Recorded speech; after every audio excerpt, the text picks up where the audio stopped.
Today is June 3rd, 2017, and we are in the seventh-day Sabbath and actually coming up to the Feast of Pentecost. And before we begin, I'll just remind everyone that there will be our Pentecost meeting tomorrow at 2 p.m. Eastern Time. And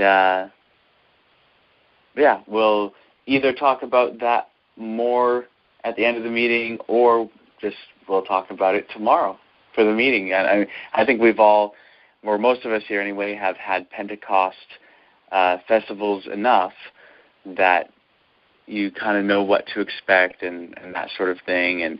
And we do have certain writings talking about Pentecost and audio studies on YouTube. So if you just search branch literature, including the Silver Trumpets and also the Seven Angels Messages YouTube channel for Pentecost, there's a lot. And also even past emails from previous years, you'll find out some info about Pentecost. So anyway, we'll be continuing on our community rule investigation tonight. And before we do so, let's ask our Heavenly Family to give us understanding.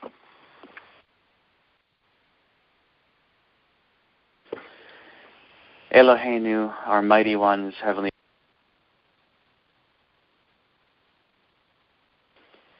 for this beautiful Sabbath, and thank you for this message. Thank you for preserving the community rule so that we can investigate it and come to a knowledge of what it has to say. Please guide us to come to that knowledge. Help us to see things as they really are, to discern its true character, and also help us in this series of studies, and in this study tonight in particular, to gain an experimental knowledge of the principles involved in not only getting to know the community rule, but in getting to know any text and any subject, whatever it may be. Help us to be a people who conduct only genuine experiments. Thank you. Give us your love and help us to unite on the firm platform of truth. Todah, thank you. We ask this b'shem tzemach. Amen. Amen. All right, so as we've been doing with many of our community rule studies, we'll divide this meeting into 3 sections, and it will be the same 3 sections that we typically have, and those 3 sections consist of, first, recapping what the community rule is, why it's important, and how we are studying it. Second, having comments and questions broadly related to the community rule. And third, continuing our line-by-line investigation of its contents. So first, the community rule is one of the most important Dead Sea Scrolls. It was written sometime in the first part of the 2nd century BC by a Jew or Jews who were part of a sect known by most modern historians as Essenes. Essenes were one of the most well-known sects of or types within Judaism. So the Dead Sea Scrolls are a very important find for a number of reasons. And, of course, we've discussed the reasons many times in many different studies. But to name a few, the Dead Sea Scrolls give us the oldest known manuscripts of books with which we have already been familiar, including Genesis, Exodus, the rest of the books of the Pentateuch, Isaiah. In fact, every book that Protestants consider part of the Old Testament, other than the book of Esther. But also included in the Dead Sea Scrolls are quite a number of other books, including First Enoch, the Book of Jubilees, sections of the Testaments of the 12 Patriarchs, and again, several other books that didn't end up making it in the Rabbinic canon or the Protestant canon or even the Catholic canon. But, for example, the book First Enoch did make it into the Ethiopic canons. The reason why I say canons plural is because it's in the canon of Ethiopian Jews and known as Beta Yisrael, and then also in the canon of the Ethiopian Orthodox Church. But in addition to those writings, there were also many other writings which, unlike First Enoch and Tobit and some of these other texts, were actually written within the community of Jews which housed the Dead Sea Scrolls. And these writings are typically referred to as sectarian writings because they were written by members of the sect. One such document is the Community Rule. And the Community Rule was a very important text within the community itself. There were 11 or so copies of the Community Rule found among the Dead Sea Scrolls. Some of them were pocket-size editions. They were small and made in such a way so as to be carried, on one's person. So if one had a pocket or whatever, they could just have that scroll, and it's just there for easy reference. So obviously they considered it to be somewhat important. Also, it is alluded to in other sectarian writings, which is one of the evidences, among several others, that this text came from the early stages of the community's development. Now, one of the reasons why the Community Rule is so important is because it tells us about the beliefs of the sect, the practices, the organizational structure, the mission, the self-identity, all of these sorts of things that we've mentioned before. So why should any of that be important to any modern people over 2,000 years down the road? Were these Jews just a cult off in the wilderness somewhere with some crazy ideas? No, they were not just some cult off in the wilderness with some crazy ideas. In fact, even in their own day, they were not viewed as that. Outsiders of the community typically viewed them with great respect. And in fact, all of the references from without the community of which I am aware refer to them positively. So you have Philo, Josephus, Pliny, and then later other church writers, church historians like Eusebius and so on. In fact, church writers who talk about, and when I say church writers, I should specify more, church fathers in the early centuries of the Christian church often wrote about what they considered to be heresies. And sometimes they would put these heresies into two categories: Jewish heresies and Christian heresies. And, of course, for Christians, the church fathers would include every Christian group that was not their group. And then for the Jews, they would include a whole bunch of different Jewish groups, basically all of them, the ones that we're familiar with. And but what is striking, in these lists, none of them, to my knowledge, list the Essenes as being a heretical group. They're not considered a quote-unquote heresy by the church fathers. So that's kind of interesting, because it's just another positive view of that particular group from outside. So today, looking back on that group of Jews, they're very important for a number of reasons.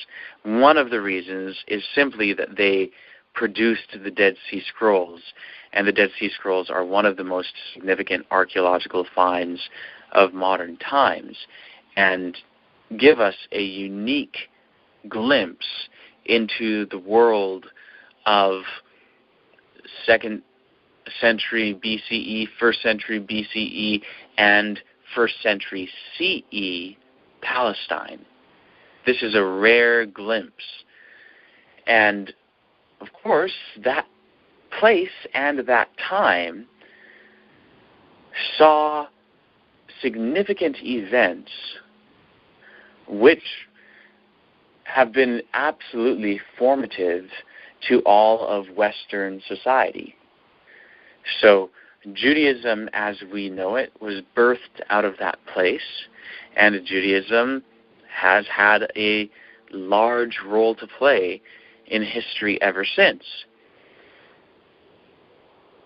Christianity, as it has become known, also had its birth at that time and in that place, and Christianity has obviously been hugely influential in the world.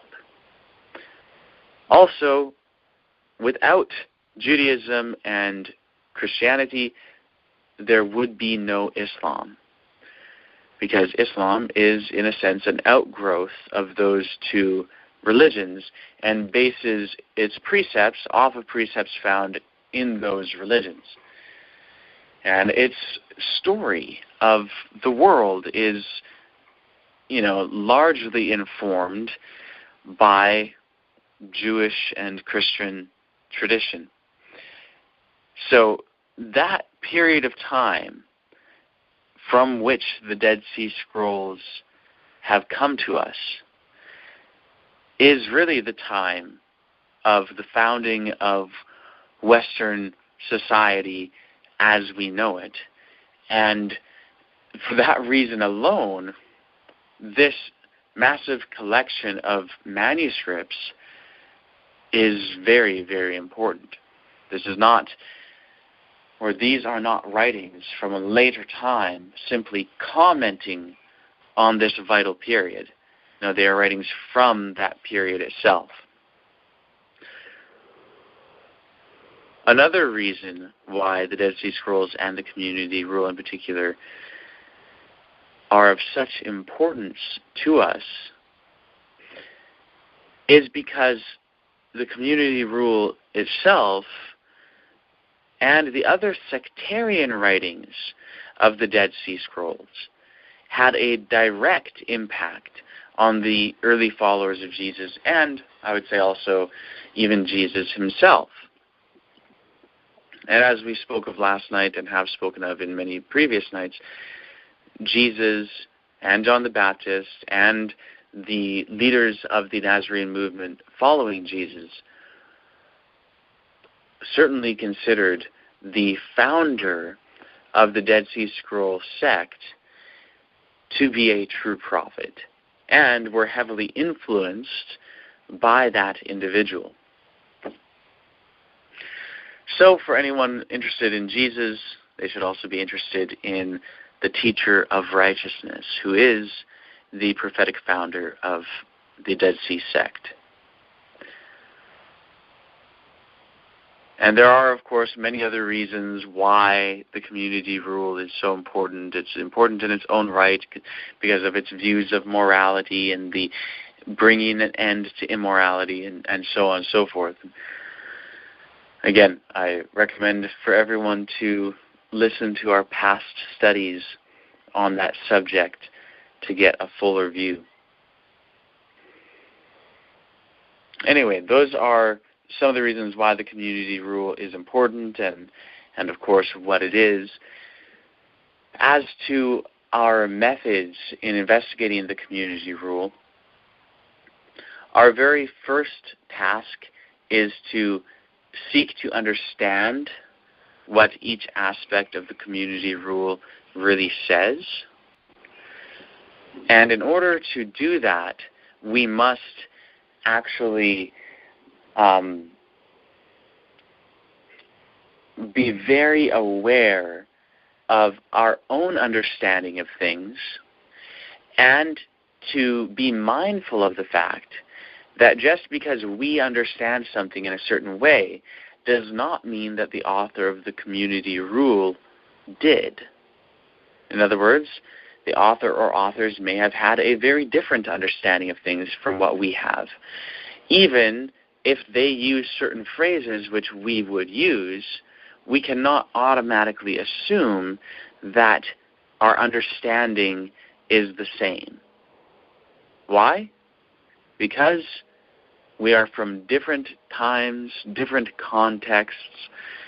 We are reading the community rule through a veil in that we are reading in an English translation, and language is a part of culture and informs our way of thinking, and these individuals spoke and wrote in a different language and thought very differently as a result. Okay, so I'm just explaining a little bit of our methods of study for the community rule. The first thing is to accurately understand what the community rule itself says. And in order to do that, we have to be mindful of the fact that we have a certain understanding of Scripture and life and theology and all of that, and we ought not to assume that the author or authors of the community rule or any other ancient or modern text shares our understanding, whether of particular ideas or of words or phrases or anything. Now, of course, we might share understanding on some points, but we might have a discrepancy in understanding on other points. So we have to be very mindful of that, and we have to attempt to read the community rule in light of its own setting, its own time and place and language and everything that forms the context of the community rule, because we want to let the authors of the community rule get the message which they intended to get across, rather than skewing it by our own interpretations. So that's the first thing that we really need to do. The second thing is that when we understand the claims of the community rule, we need to test those claims according to material reality, because that is how all claims, of course, are to be tested, as we have discussed in many previous studies. So we want to find out, and actually I want to specify one other thing. The reason why I say claims is that in addition to making claims, any text also makes certain assumptions.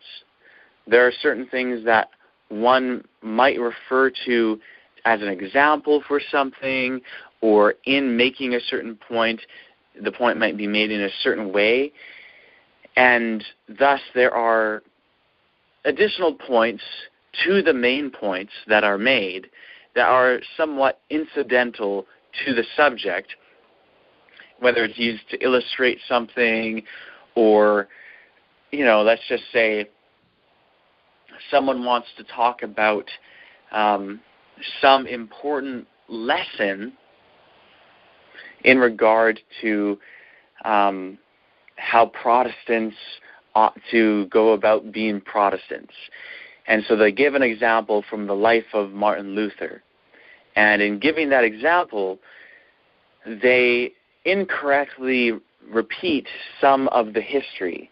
Let's say that they said that he went to Erfurt University when he was 17, when in actuality he was really 18, or something like that. They're just recounting the story and they state some things inaccurately.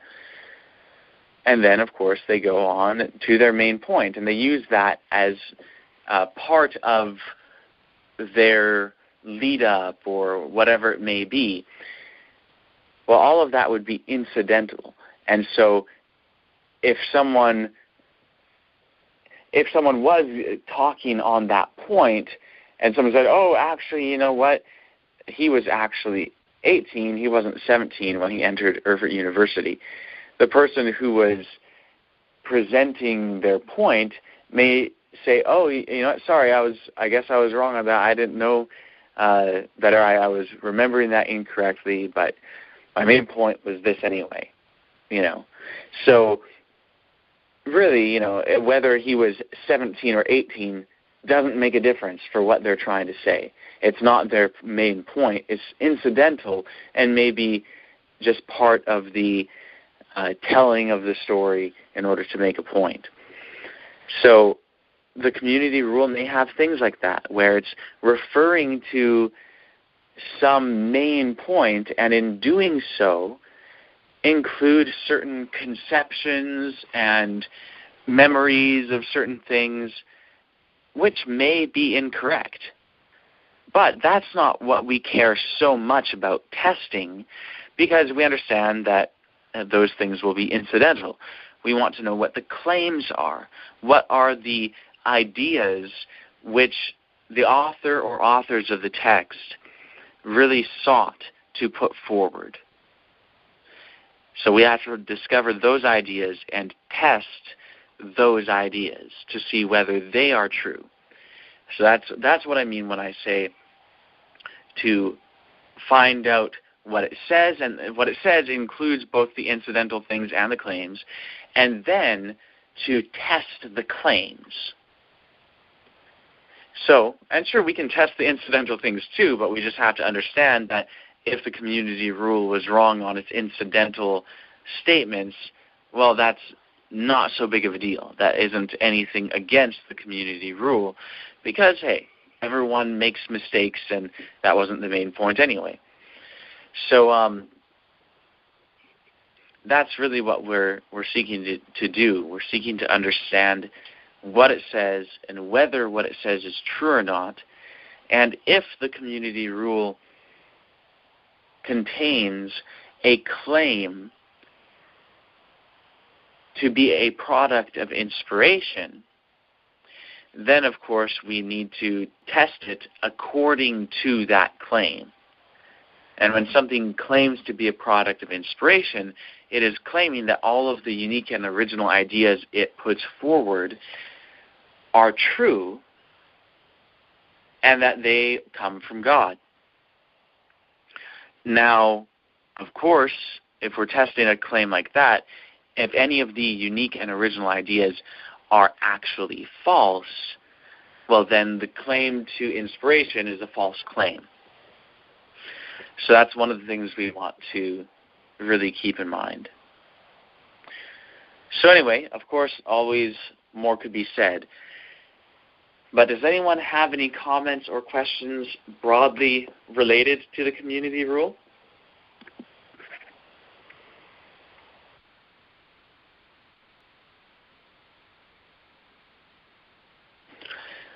Well, since I'm not hearing anyone jump at the opportunity, we'll go on to the next section, that being a line-by-line investigation of the content of the community rule. So, out of the various manuscripts of the community rule, the best preserved is known as 1QS. It has 11 columns, and in our line-by-line investigation, we are in column 4. Starting in column 3, the community rule entered upon an explanation of one of the primary teachings of the Dead Sea sect. that teaching is known as the teaching on the two spirits. It's also referred to as a cosmic light-darkness dualism and several other things. The community rule, column 4, it's describing this light-darkness paradigm. And really what it is putting forward is the idea that all things are divided into two categories, that of truth and that of falsehood. It places all things, whether ideas, statements, or actions, into these two categories. And the thing which might be most surprising is the fact that actions are included in those categories. Certain actions are considered to be true actions or truth-based actions, and certain actions are considered to be works of falsehood. So you have works of truth and works of falsehood. Well, how does that make sense? Well, the reason that it makes sense is because the system of morality put forward in the community rule is a truth-based morality system. And we've talked about this a lot, of course, in previous studies, but just as a brief reminder, there are two predominant morality systems known in the world today. One is religious morality, which bases morality upon divine authority, or at least purported divine authority.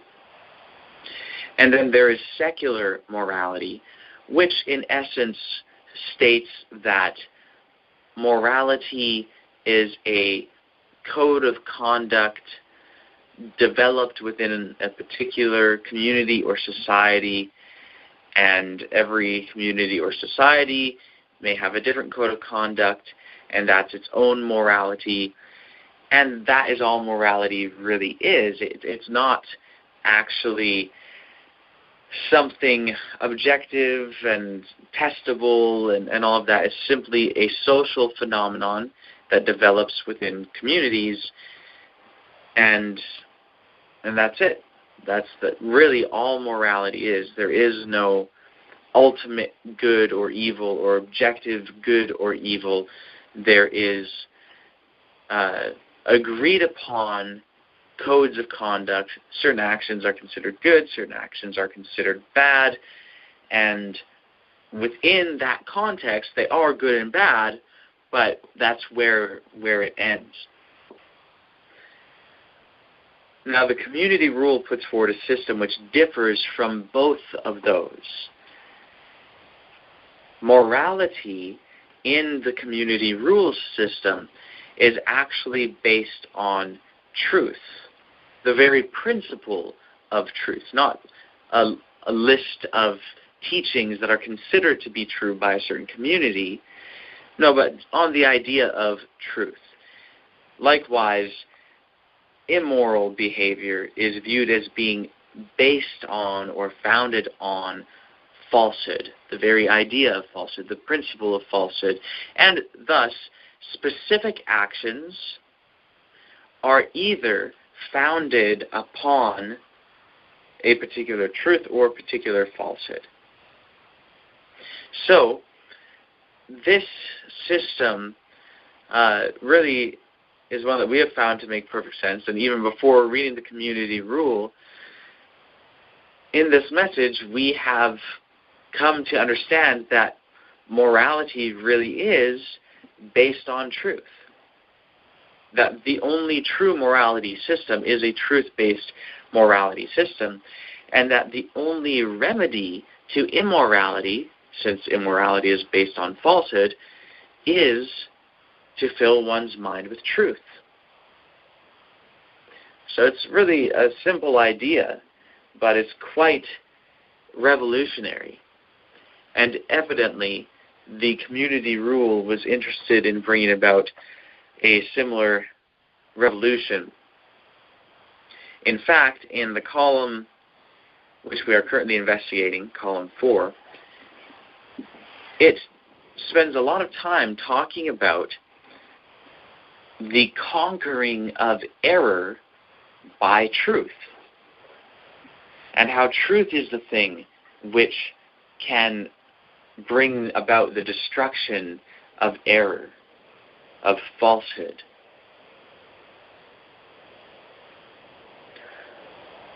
So in any case, that's the system the community rule puts forward, divides all things into these two categories of true and false, and it uses the symbol of light for truth and the symbol of darkness for falsehood, which of course we've discussed in the past and shown how these are really quite wonderful symbols, because light enables you to perceive things how they really are, whereas darkness obscures one's view and renders someone unable to see reality as it is.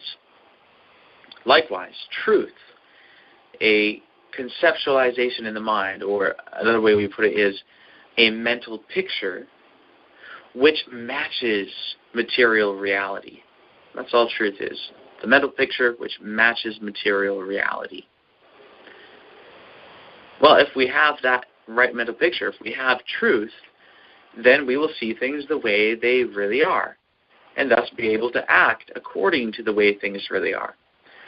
Whereas if we have falsehood, our perspective on things, our conceptualization of reality, will not match it. It will be obscured from reality. And thus we will think and act out of harmony with reality, which causes injury both to ourselves and to others. Really, it's a form of insanity, or perhaps even the definition of insanity itself. So having our mental picture match material reality is of the utmost importance. And this is, of course, in different language, what the community rule is putting forth. So anyway, this last section that we've been looking at is still speaking to this point. And I'll read again some of what we read last night, going into what we have not yet investigated. And I'll start reading at about line 23 of 1QS column 4. Hey, Trent? Yes? Yeah, I want to just make a comment real quick before you read it. There's been a couple of questions that we've had here, and we've been talking about, and I just think that this would help possibly some other people as well. But when we're talking, it's real easy to talk about truth as just understanding truth. And, Satan, as we talked about last night, he understands truth. And obviously, he's very into injustice. So just the understanding of truth really gets you nothing unless you live in the spirit of that understanding. If you're carrying out your act until now, the spirits of truth and injustice struggle in the hearts of men as they walk in both wisdom and folly. So it's actually living your life with that truth. So just understanding it isn't enough. It's carrying it out and making it part of your life that gives us that hatred for injustice. Yes, absolutely. Thank you for bringing that point to light. And I'll take it as I want to add to what you're saying, although I'm realizing that it might on the surface appear to be almost a counterpoint, which it isn't, because I am in total agreement, as you know, with what you're saying. But I just wanted to point out kind of a deeper aspect of the principle, because I know that someone might wonder, okay, well, how is it that I'm supposed to act out the truth now? And what makes the difference? Like, what do I do if I have the truth in my mind? What do I do to act it out and all of that? And, of course, we've talked about this in the past from many different angles and so on. But one of the things that I want to point out is that if someone is acting contrary to the truth, somewhere along the line they are thinking contrary to the truth.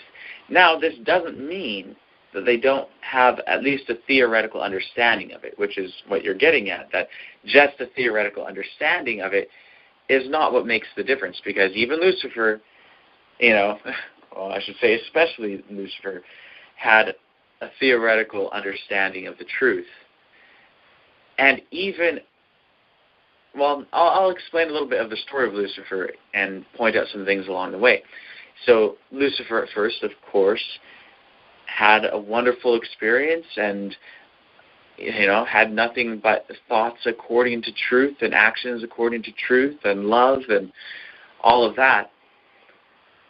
But at some point he began to be dissatisfied with his own position, and that dissatisfaction led him to view our Heavenly Family wrongly.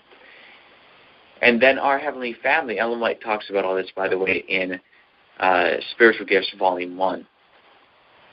Although, of course, she doesn't use the phrase Heavenly Family and refer to things in exactly the same way I am here. But essentially, what we find is that our Heavenly Family went to Lucifer and explained it to him until he understood, like they really reasoned with him so that he would understand that his feelings of dissatisfaction were without merit, that really there was no reason to it, that he had no reason to be dissatisfied. And he came to understand it. So therefore, he even had the truth at that point of the thing which he kind of lost sight of. He ended up having an error in his thinking, and he even had that corrected. So at that point, one couldn't say that he didn't have a theoretical understanding of the truth, at least. But he chose to allow his pride to rise up. And he refused to humble himself and admit that he was wrong and that he actually had no reason for being dissatisfied. And he walked contrary to truth from that point on. So ultimately, yes, it's not just about a theoretical understanding, and that won't get someone somewhere. But again, even with Lucifer choosing to live according to pride and not to humble himself and acknowledge his wrong when he had the understanding of that, at that moment, still the problem was his thinking, that he was thinking according to error rather than according to truth, even though he had a theoretical understanding of the truth. But he actually didn't have a complete understanding of the truth because he thought that he would be able to make it without God, to live without God, to be king and to do all these things. He thought that he could do it. And he thought that he could actually succeed operating on those principles. Well, obviously, that's a lack of understanding of truth. And if he did understand that, maybe he would have thought differently. Maybe he would have chosen differently if he really understood truth. So he was acting according to his misperception, according to the false notion that he could succeed and have happiness and joy and all of that by hiding from his own mistake and refusing to humble himself and to be proud and all of that. So, obviously there's multiple layers to this whole thing, and you could keep going of, on the level of understanding or lack thereof that he had or that any individual may have, and at what point their understanding and their understanding of truth or lack of understanding of truth is at work, and at what point they have an understanding but decide to go contrary to it. So there's multiple layers to this. But the solution, of course, is not, and this is one of the things that Paul emphasizes so much, and this is really why I'm bringing this addition to what you said, Ed, is because ultimately the problem comes down to the way of thinking, and ultimately that's where the solution must be found. The solution cannot be found in someone just, okay, well, I have to do this, and so I'm going to just simply try harder and live according to the truth that I know. Well, there's something else that's missing there, and that is the acknowledgement that, there's obviously a problem in my thinking which causes me to not act according to truth. And so it's that problem in thinking that's really missing. And even if someone understands the truth in a theoretical sense, perhaps it hasn't clicked yet, and I use that phrase just because we all kind of understand that. We know what it's like. Someone tells us something one day, and then the next day they might act it out or they might say it again, and we're like, whoa, wait a second. Wait, you told me that yesterday, didn't you? And it's kind of this moment where it's like, aha, we really, it finally sinks in. Even though we heard it, we kind of knew it theoretically, but it just wasn't a reality to us yet. Likewise, I don't know if you guys have ever gone on a trip somewhere, and you're anticipating the travel, but it just doesn't seem real yet. It just doesn't seem like you're actually going to go anywhere and all of that. And then you get on the plane, and all of a sudden it's like, oh, whoa, we're actually going, and, that sort of thing. So anyway, I'm sure everyone can think of their own example of that sort of thing where something goes from being a theoretical recognition of something to be a certain case, and then the deep realization of the reality of that very thing. So anyway, I hope that helps to illuminate it a little bit more. It does for me. Thank you. Wonderful, wonderful. Toda Eloheinu. Thank you, Heavenly Family. Okay, so, the community rule is full of these wonderful principles of truth and falsehood. Not that falsehood itself is a wonderful principle, but the distinction between truth and falsehood and their different characters. So, I just wanted to ask before reading if there are any other comments or questions. I have a question. I'm kind of afraid it might be a dumb question, but like we were just talking today, like why is the way of falsehood so appealing to our carnal hearts? Like why is chocolate so delicious, and it's very bad for me. I mean, I just can't eat the stuff, but I really want to, and I know it's, I didn't even questionable this, but let's just say it's for sure bad. I suppose it's got a ton of antioxidants in it, but who knows? Maybe it doesn't. But regardless, for me, it's bad for sure. I know that. But so why is something so false or so bad for me taste so good?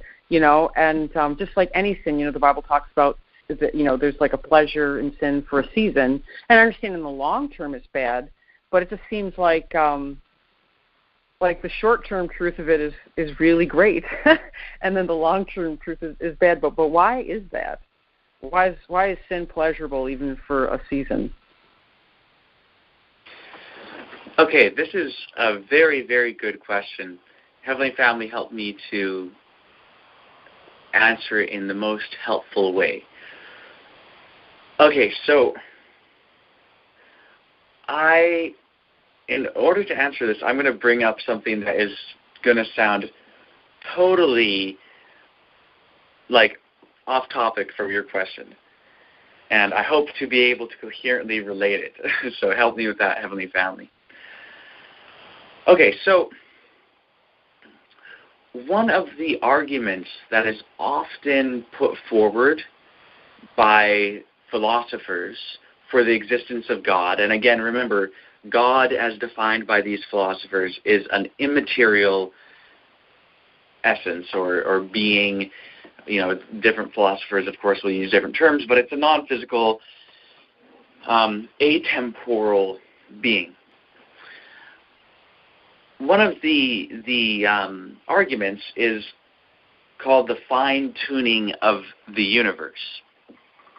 And the idea is that there are all of these essential conditions of the universe, which if they were changed just a slight bit, would be, basically life as we know it would be impossible.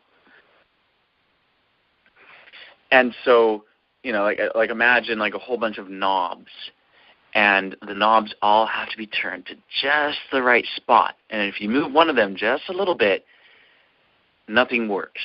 And, we couldn't be here and all of that. The universe would just basically fall apart.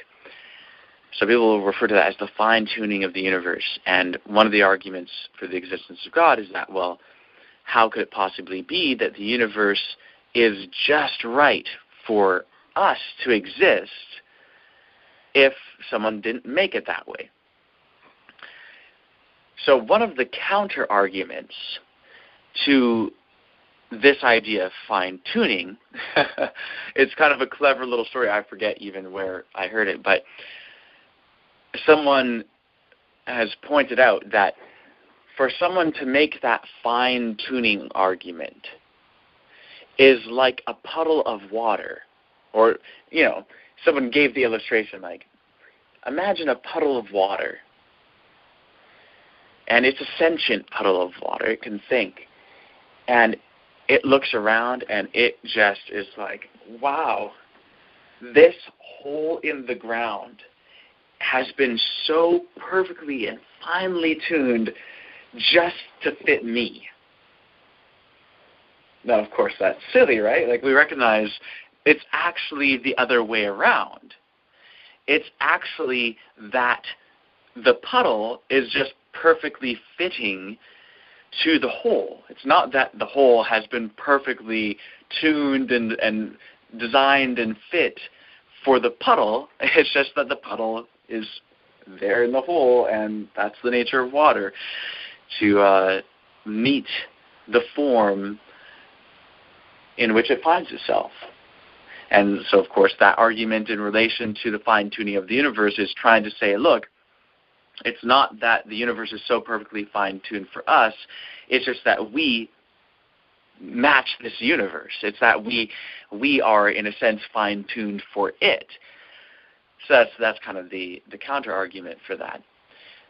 My reason for bringing this up is to say that it's actually the other way around in regard to your question. It's not really about what makes sin so pleasurable. It's about what makes us so perverted as to enjoy such a thing as sin. Now, at first, that might sound like, someone might think that's semantics, but it really isn't. It's really a different thing. It's not the case that sin is pleasurable. It's just the case that people are perverted. And, there are extreme examples of this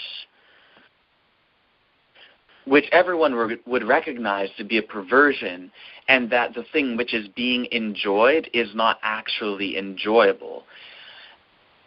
And probably the easiest to recognize example is one which I shudder to even mention just because it is so awful, but I'll mention it anyway.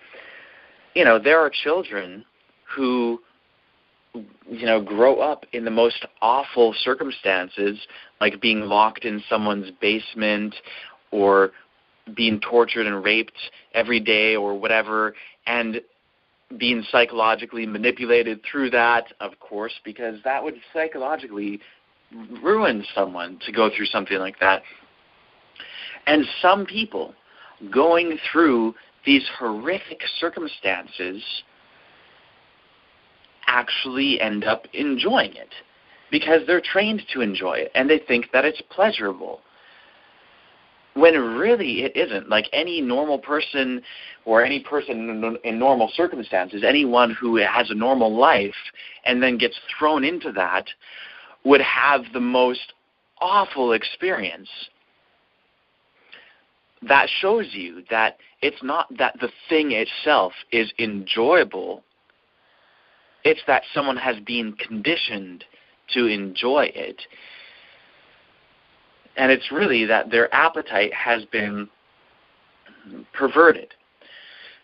So that's really what the issue is. It's just a matter of our own perversion. It's a matter of us being so messed up. So no sin is actually really pleasurable and wonderful, as on its own. It's really just our perversion that makes it appear that way to us. It's kind of like I'm only familiar with the old one. I don't know if there's a new one, but there's an old movie, A Brave New World, based off of a book by the same title. And there was a drug that people had to take in this utopian society that caused them to enjoy what typically would be totally not enjoyable. And apparently this sort of thing has been done in real life, where rats have been given drugs and so on that cause them to enjoy the most unpleasant things. And so, we can have our tastes and our senses perverted, and that's really what's going on with sin.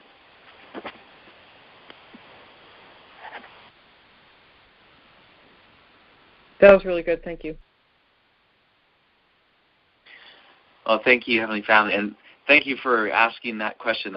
I think it's a really, really good question.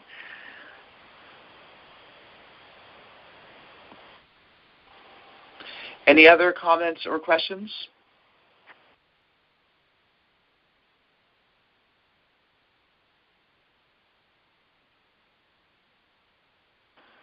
Okay, I suppose not.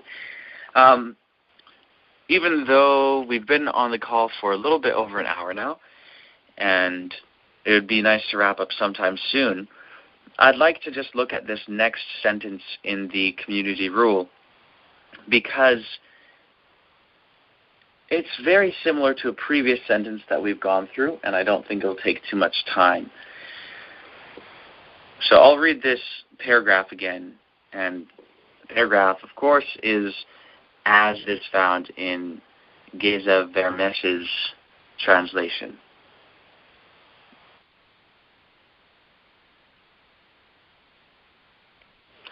So again, this is 1QS column 4, line 23. Until now, the spirits of truth and falsehood contend in the minds of men. They walk in wisdom or in folly. According to his portion of truth and righteousness, so does a man hate falsehood. And according to his inheritance in the lot of falsehood, so is he wicked, and so hates truth. So that is what we discussed last night. So I'll just read this next sentence.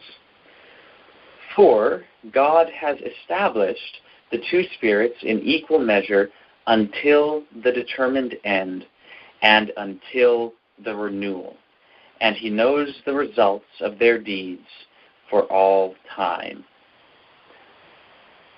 Okay, so this sounds very much like a sentence earlier at around line 16 or 17 of this same column, where it says, "For God has established the spirits in equal measure until the final age."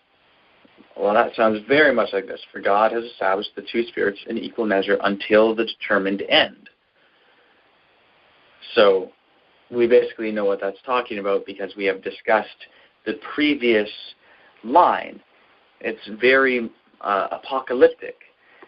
It's talking about this time where there's this determined end or final age, and these two spirits are opponents one to another. And we've discussed how in the Dead Sea Scrolls and also in other texts like Genesis, darkness is kind of the thing that's already here on earth. And then God brings in the light to balance out the darkness. It's not that God is saying, hey, you know what, I'm going to just, it's just a total neutral zone, and I'm going to bring in light and darkness. I could just bring in light and everything would be good, but I'm going to bring in both so that there can be this confusion and this war.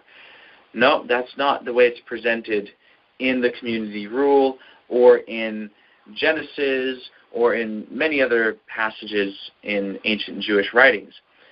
It's presented as falsehood, error, darkness is brought into the world, and then God counters it by bringing in truth and light. So again, previous discussions on this, we've talked about that in more detail. So that's the idea being set forth here. That's how God established the two spirits in equal measure by introducing truth. And again, it's until the determined end, because when the determined end comes, that is the bringing of an end to falsehood. And it says, and until the renewal.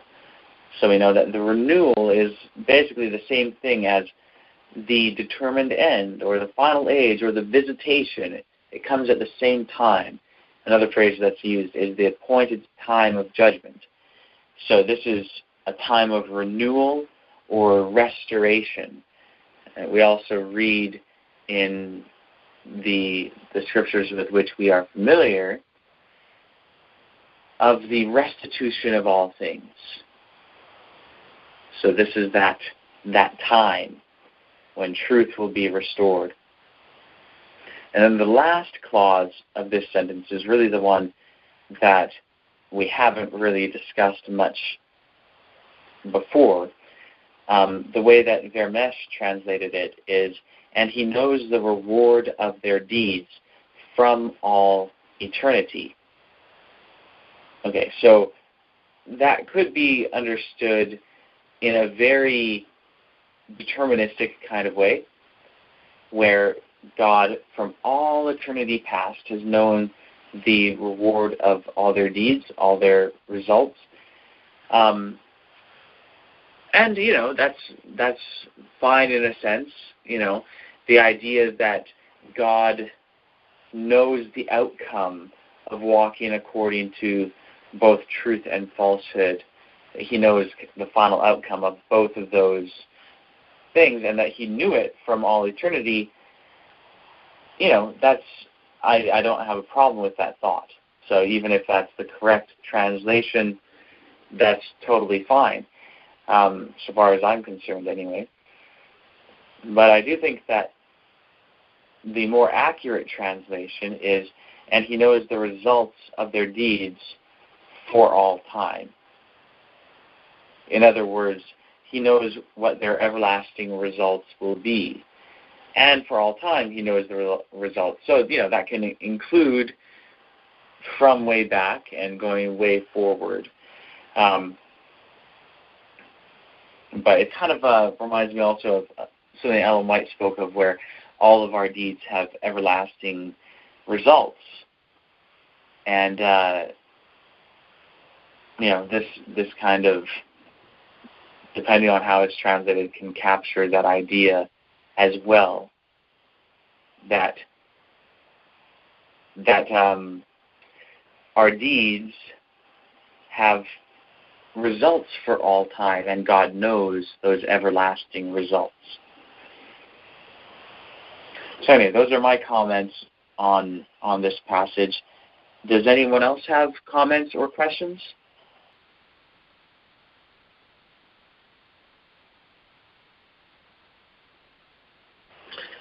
All right, I'm thinking that there are not any comments or questions. Yeah, you covered the part about the renewal that I was wondering if that was just the new earth or, that sort of thing. But I can see it being the restitution of all things, even prior to that. Yeah. Okay, cool. So far, I have to say, everything we've gone through in the community rule, definitely I see it corresponding to truth and righteousness. I certainly agree. All right. Well, we'll bring the meeting to an end now. And I just want to remind people, in case they get off real quick, too, tomorrow is Pentecost, and we have a meeting at 2 o'clock Eastern Time.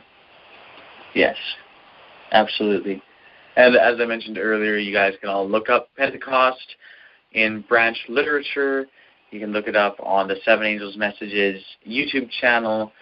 If you have been receiving emails from us for over a year, you can, do a search in your email, as long as you haven't deleted them, and find, past emails about Pentecost. And there's some studies that we've had that I think Teresa has sent out, going through Ben Roden's studies on Pentecost and things like that. So there's a lot of information there.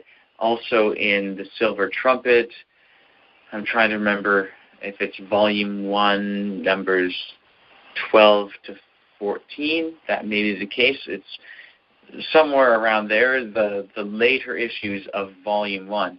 In one of them, there is a question and answer dealing with reckoning Pentecost and the idea of counting the Omer and, different kind of practical questions related to Pentecost. So you guys can go check that out again if you want to as well. And just a reminder also, Pentecost can also be understood to be the Feast of Oaths, like the word Feast of Weeks, Feast of Oaths. And that may ring some bells with people from our studies on it last year, and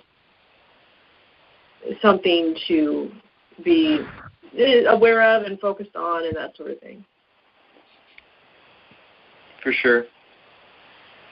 Yeah, one of the things that we talked about in relation to that, just to kind of expand on what Teresa's saying a little bit, we talked about how in the community rule there's an annual renewing of the covenant. There's an annual covenant ceremony that takes place, and there is indication within the Dead Sea Scrolls that it took place in the third month. And, the festival in the third month, of course, is Pentecost, and the Book of Jubilees talks about it as being the time for oaths and so on, and the Book of Jubilees was regarded within the Qumran group, and so, that kind of leans in that direction of their covenant renewal being something which was done on the Feast of Pentecost. And so we've been talking about this for a while as to, well, we need to find the truth of the community rule because we need to have this keeping of Pentecost in terms of oaths as well on the day of Pentecost if this is really from our Heavenly Family. Obviously, just like last year, last year we came up to Pentecost and we recognized that we have not studied the community rule enough to to know really what to do in that regard. And likewise, this year we have not yet studied it enough to know what to do in that regard, largely because there were other things that we had to study in between. If we had just continued to study just the community rule all this time, maybe we would have actually come to a conclusion already, but perhaps next Pentecost after this one. And I just checked, and I'll mention, I'm going to be publishing a video today, and it is on the annual renewal study from last year in our community rule studies. So it'll be on YouTube tonight. Excellent. That's actually the next one to upload, isn't it? It's uploaded already. I just haven't published it. Yeah, okay, excellent. Okay, yeah, so that's what you guys will see there tonight. Okay, so all that said, would anyone like to thank our Heavenly Family, and then we'll end the call? I will. Heavenly Family, I thank you so much for the light that you're shining upon us through the community rule. I thank you for just giving us more and more understanding every day so that we can be partakers of the community and of truth and righteousness and true happiness, love and joy, and true pleasure. And I just thank you for revealing that to us and help us to understand it and put it into practice. And we ask these things in the name of the branch, Yinshi, B'Shem Shema Huaki. Amen. Amen. Amen. All right. Love you all. Good night. Bye. Bye. Bye.